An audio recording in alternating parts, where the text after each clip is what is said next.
Welcome to our Maha Periyava களஞ்சியம் channel. இன்னைக்கு தில்லை நடராஜருக்கு பிடித்த திருவாதிரை களிப்பிருந்த கதையை தெரிந்து கொள்ளலாம். தில்லையில் சேந்தனார் என்னும் சிவபக்தர் வாழ்ந்து வந்தார். விறகு வெட்டி விற்று தன் குடும்பத்தை நடத்தி வந்தாலும் தினமும் சிவபூஜை செய்ய தவறமாட்டார்.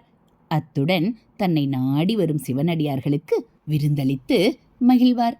சிவனடியார்கள் உணவு உண்பது சிவபெருமானே நேரில் வந்து உண்பதாக நினைத்து மகிழ்ந்து போவார். சிவனடியார்களை உபசரித்த பின்தான் அவர் உண்பது வழக்கம். சேந்தனாரின் பக்தியின் பெருமையை அனைவரும் தெரிந்து கொள்ள வேண்டும் என்று தில்லை நடராஜன் திருவுள்ளம் கொண்டார். திருவாதிரை திருநாளுக்கு முதல் நாள் இரவிலிருந்து கடுமையாக தொடர் மழை பெய்து கொண்டிருந்தது. தொடர் மழையால் எங்கும் வெளியில் விறகு வெட்டச் செல்ல முடியாமல் தவித்தார் சேந்தனார். காட்டிற்கு சென்று விறகு வெட்டி கொண்டு அதை விற்று வந்தால்தான் அன்றைய நாள் ஓடும். வீட்டில் சமைப்பதற்கு எந்த பொருளும் இல்லை. இந்த இக்கட்டான நிலையில் சிவனடியார் யாராவது வந்தால் என்ன செய்வது, அவர்களை எப்படி உபசரிப்பது என்று அவரும் அவர் மனைவியும் கவலைப்பட்டு கொண்டிருந்தார்கள். அப்பொழுது அவர்கள் வீட்டின் வாசல் முன் திருச்சிற்றம்பலம், சம்போ மகாதேவா என்ற குரல் கேட்டு வெளியே வந்தவர்கள் மழை தூறலில் சிவனடியார் ஒருவர் நின்று கொண்டிருந்ததை கண்டதும் அவரை மகிழ்வுடன் வீட்டிற்குள் அழைத்து அவருக்கு ஆசனம் அளித்து பணிவிடை செய்தார்கள். சிவனடியாரின் பசியை போக்க வீட்டில் சமைப்பதற்கு ஒன்றும் இல்லை என்பதால் சேந்தனாரின் மனைவி வீட்டிலிருந்த சிறிதளவு அரிசி மாவில் வெள்ளப்பாகு தயாரித்து கலந்து களி கிளறினாள். சிவனடியாரும் அவர்கள் கொடுத்த களியை மகிழ்ச்சியுடன் உண்டு அவர்களை வாழ்த்தி விடை பெற்று சென்றார். மறுநாள் காலை சேந்தனாரும் அவர் மனைவியும் ஸ்ரீ நடராஜ பெருமானை தரிசிக்க சிவாலயம் சென்றார்கள். அங்கு கோயிலை திறந்த தில்லைவாழ் அந்தணர்கள் இறைவன் சன்னதியில் களி சிதறி கிடப்பதைக் கண்டு வியந்து போனார்கள்.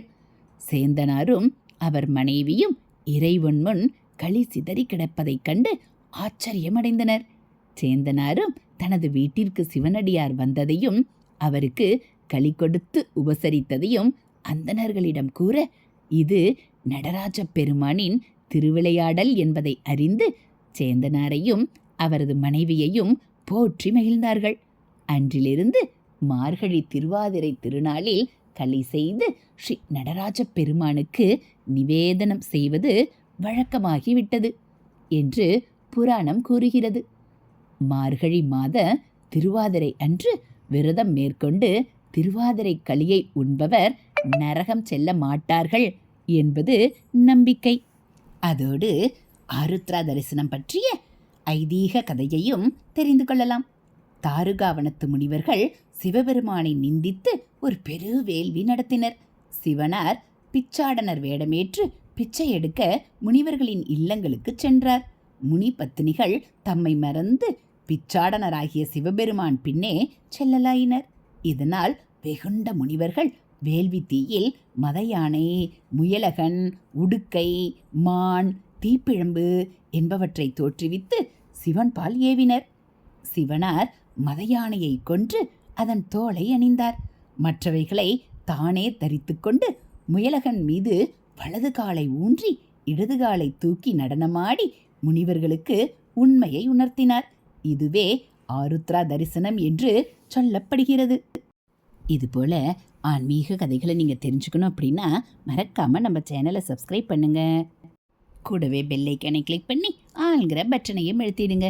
நம்ம சேனலில் வரக்கூடிய ஆன்மீக கதைகள், மகாபெரிவா மகிமைகள், தெய்வத்தின் குரல் பகுதிகள் எல்லாமே உங்களுக்கு பிடிச்சிருந்தா ஒரு லைக்கும் கமெண்ட்டும் கொடுத்து உங்களுக்கு தெரிஞ்சவங்களுக்கும் ஷேர் பண்ணுங்கள். தேங்க்யூ.